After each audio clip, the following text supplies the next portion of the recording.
I'm Alan Hocknell and I'm Senior Vice President of Research and Development at Callaway Golf.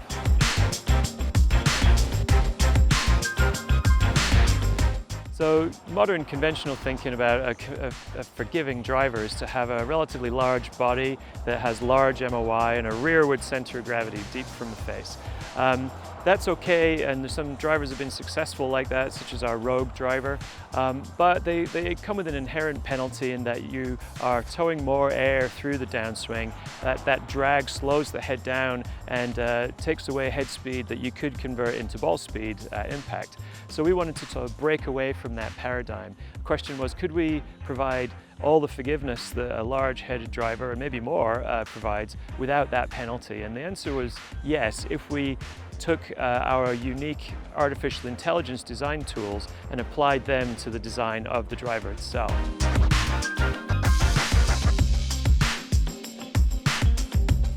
Yeah, so this is the Maverick Standard driver, and it does feature a very different head shape for us in that it has a noticeably flatter crown, so that the crown stays taller, longer in the direction from front to back. And for that, the sole is more swept up to meet the crown up high. And that's different from a lot of drivers where the low tail of the driver has been a kind of common theme. A lot of the crown slopes towards the ground and the driver is very low in the back.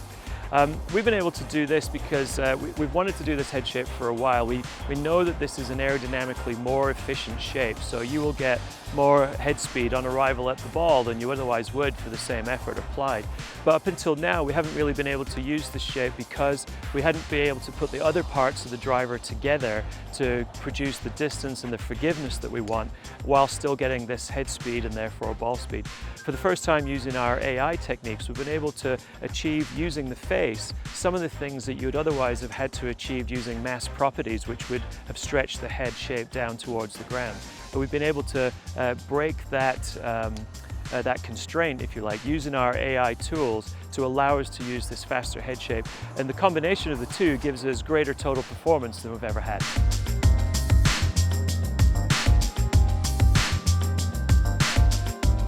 So our AI process really starts with being able to simulate the collision between a club and a ball in the computer very accurately.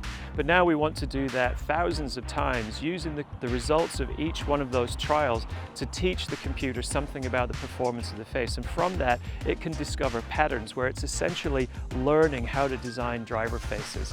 Now we did that first in Epic Flash, and it was almost like the prototype got out of the building. But now 12 months later on, we've got a much more sophisticated tool, a much larger supercomputer. We've employed some more people who really came from industries nothing to do with golf design to be able to exercise that tool further and stretch our thinking. We're asking essentially more difficult questions about optimization, not only about the speed the ball gets from the club face, but the variation of speed, the variation of spin even coming from the club face. So much tougher questions are being asked of the computer. Also, we're feeding it information about different types of golfers, and that will result in different inputs and different outputs that are more optimized to different types of performance that we see are needs of golfers out in the market.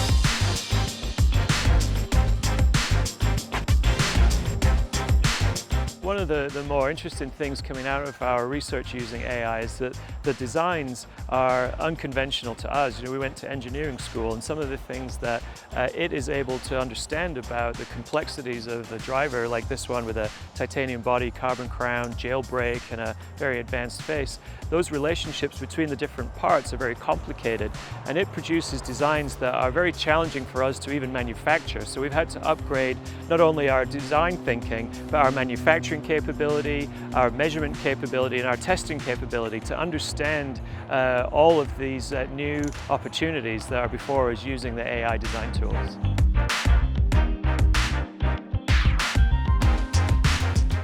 So there are 3 different head shapes in Maverick. This is the standard model that will fit the vast majority of players, and it has all of those benefits built in about greater head speed, and it has greater forgiveness, and the downrange performance is absolutely top notch as a result.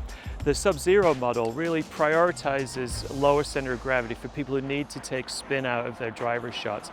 And for that, we have to make the head shape modify so that it prioritizes low CG. That means that there's more head lower to the ground. But for that type of golfer, that spin reduction is a higher priority than maybe a little bit of the head speed that we give up as a result of changing the body shape. And in a way, that's sort of true for the Max model as well. It's a much larger head.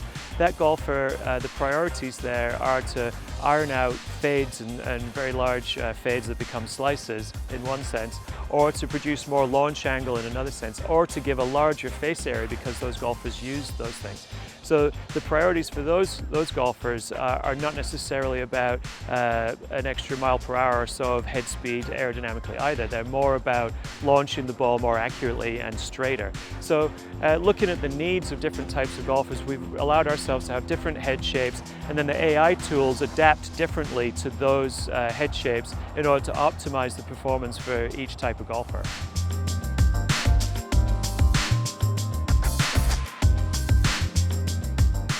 So when you're designing a driver, there are lots of performance variables to take into account, and maybe an unexpected one is how much effort we put into the design of the sound of the driver. The sound of the driver, it conveys the quality of the product, and it also conveys the power of the product, so we need the sound to be right.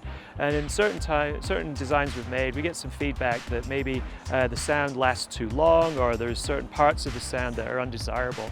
We've been able to use our AI tools not only to design faces for ball speed and ball speed robustness, but also to tune the sound of this Mavrik driver, take away parts of the sound that we don't like and add in parts of the sound that we do, and to ask it to come up with an optimal design at the minimum amount of titanium required inside the head to alter the sound to perfect it. It's been able to show us where exactly to put that weight to get the sound that we're looking for without altering any of the other important performance characteristics of the driver. That's the first time we've been able to do that.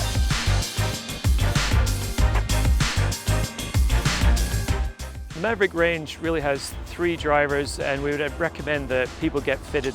Usually it'll be the choice between 2 of the 3 that will figure out which is the most optimal for them. And when they do that, we've seen here at the Performance Center, gains in ball speed 4 or 5 miles per hour. We've seen gains in distance and the tightness of the distribution downrange, even better than the market-leading Epic driver. I think 13% tighter downrange distribution of the balls of player testing we were doing here, and that on top of distance gains that golfers are getting. It's a really powerful combination. Really recommend that people go and see this for themselves.